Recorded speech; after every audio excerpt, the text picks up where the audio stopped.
পেট থেকে কুফরি জাদু বের করুন মাত্র 3 দিনে। আপনি একটি আমল করলে আপনার পেটের ভিতরে যদি কেউ কুফরি জাদু করে, কেউ যদি ব্ল্যাক ম্যাজিক করে অথবা কুফরি কালাম করে, তাহলে সেটা মাত্র 3 দিনের ভিতরে বের হওয়া সম্ভব।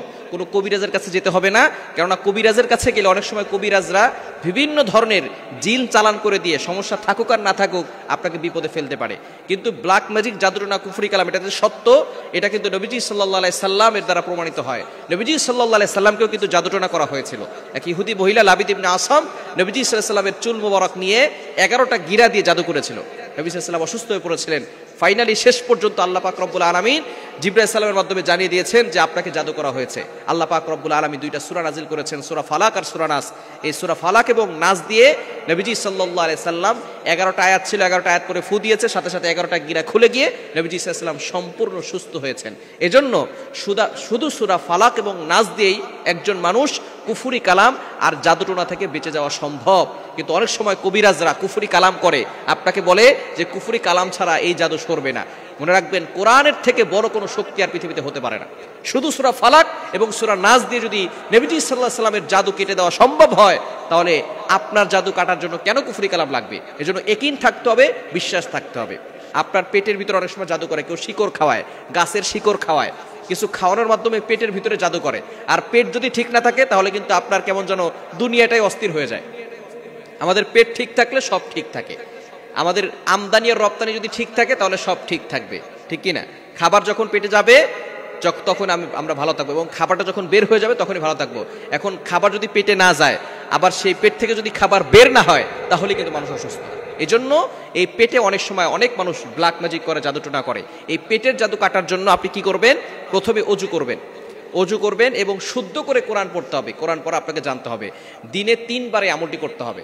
আপনি খাবারের আগে 3 বেলা খাবারের আগে 3 বার আপনি আমলটি করবেন। কিভাবে করবেন? আপনি 1 গ্লাস পানি নেবেন, পানি নিয়ে অজু অবস্থা আমলটি করতে হবে। অজু করে আপনি 1 গ্লাস পানি নেবেন, পানি নিয়ে এরপরে আপনি সূরা ফাতিহা আউযুবিল্লাহ বিসমিল্লাহ সহকারে সূরা ফাতিহা 7 বার পড়বেন। সূরা ফাতিহা 7 বার পড়বেন। সূরা ফালাক এবং সূরা নাস 7 বার করে পড়বেন বিসমিল্লাহ সহকারে। প্রথমে সূরা ফাতিহা 7 বার, সূরা ফালাক 7 বার, সূরা নাস 7 বার। এরপরে আপনি পবিত্র কোরআনুল কারীমের সূরাতুন নাহলের 69 নম্বর আয়াতের একটি অংশ, 14 নম্বর পারা 13 নম্বর পৃষ্ঠার 7-8 নম্বর লাইনে রয়েছে। সূরাতুন নাহলের 69 নম্বর আয়াতের একটি অংশ, ইয়াখরুজু মিন বুতুনিহা শারাবুম মুখতালিফুন আলওয়ানুহু ফিহি শিফাউল লিন্নাস। এটা আপনি পড়বেন 21 বার, পরে পানিতে ফু দিবেন। এরপরে বিসমিল্লাহ বলে আপনি পানিটা পান করবেন। প্রতিদিন আপনি 3 দিনের ভিতরে ভালো ফলাফল পাবেন। আপনার কুফরি জাদু পেটের ভিতরে যদি কেউ করে থাকে, সেটা আল্লাহ পাক রব্বুল আলামিন এই আমলের মাধ্যমে বের করে দিবেন। দিনে 3 বার আমল করবেন। 3 দিন আমল করলেই আল্লাহ পাক রব্বুল আলামিন পেটের ভিতরে যদি কোনো কুফরি জাদু থাকে, আপনি দেখবেন যে আপনার পেট ব্যথা হচ্ছে, আপনার মাথা ব্যথা করতেছে, বিভিন্ন ধরনের সমস্যা হচ্ছে, কোনো কিছু ভালো লাগে না, মন বসে না, এগুলো সব হচ্ছে জাদুটোনার লক্ষণ। যখন আমলটা করবেন দেখবেন আপনার পেটের ভিতরে একটা শান্তি ফিল করবেন, আপনার শরীরের ভিতরে শান্তি ফিল করবেন। কেননা যখন কেউ জাদু করে অথবা কেউ জিন চালান করে, তখন কিন্তু তার কেমন যেন পেট মাথা সব জায়গায় একটা বোঝা মনে হয়ে থাকে, কোনো কিছু ভালো লাগে না, কেউ যেন চাপ দিয়ে ধরেছে এরকম মনে হয়। কিন্তু যখন আপনি আমলগুলো করবেন দেখবেন আল্লাহ পাক রব্বুল আলামিন আপনাকে এই পেটের জাদু থেকে মুক্তি দিবেন। এবং কেউ যদি অন্য কোনোভাবে শরীরে কুফরি করে, সেখান থেকে আল্লাহ তাআলা মুক্তি দিবেন। এমনকি জিনের আসর যদি থেকে থাকে, আল্লাহ পাক রব্বুল আলামিন সেখান থেকেও আপনাকে মুক্তির ব্যবস্থা করে দিবেন। এজন্য পেটের জাদু মাত্র 3 দিনে এই আমলটি করলেই আল্লাহ তাআলা পেটের জাদু থেকে আপনাকে মুক্তির ব্যবস্থা করবেন।